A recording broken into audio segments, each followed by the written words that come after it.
Good morning, Sunday katauhan. Ngayon, nag-dye hair naman ako. Pangalawa kong dye hair na gamit itong Luna Glistin. Ayan. Pangalawa ko ito. More than a month. Ako, almost 2 months ako na nag-unang gamit ko nito. Tapos pangalawa ngayon. Hindi ko na ipakita sa inyo paano pag-dye ko kasi walang mag-ano sa cellphone ko camera, walang mag-hold. Kaya tinapos ko na lang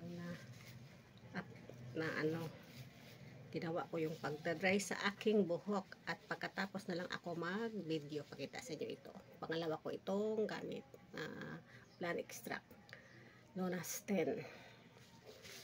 Ayan.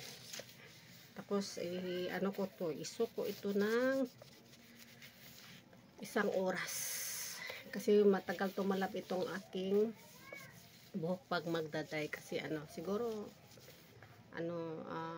kapal yung mga niya, yung mga strands niya, kaya matagal. Yung 1 hour 2 hours, yung 1/2 1 hour, diba sinabi ko na sa inyo noon. Kaya ngayon ako kasi pagkatapos nito, after an hour, banlawan ko. Ayan. Hindi na ako nagamit ng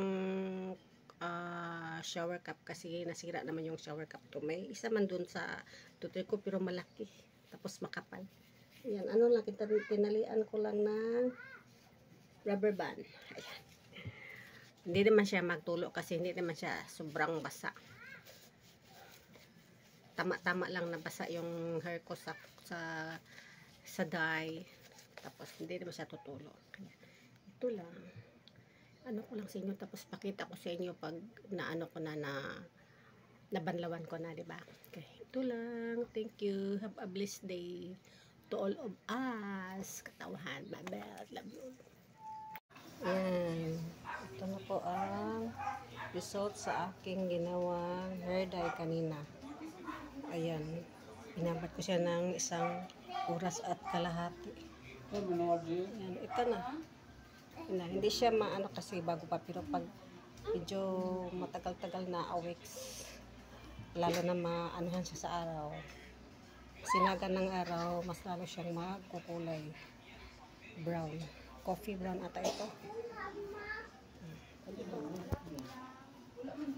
Tulad yan diba? Ang pagkunik naman sa auxiliary ang naana. Ayan. Pag masinagan siya ng araw. Ayan. Diba? Diba? Ganda. Share ko lang sa inyo ang kulay ko ng aking buhok ng Luna Glistin na Blanc Strap. Yun lang. Bye bye. Happy Sunday sa all.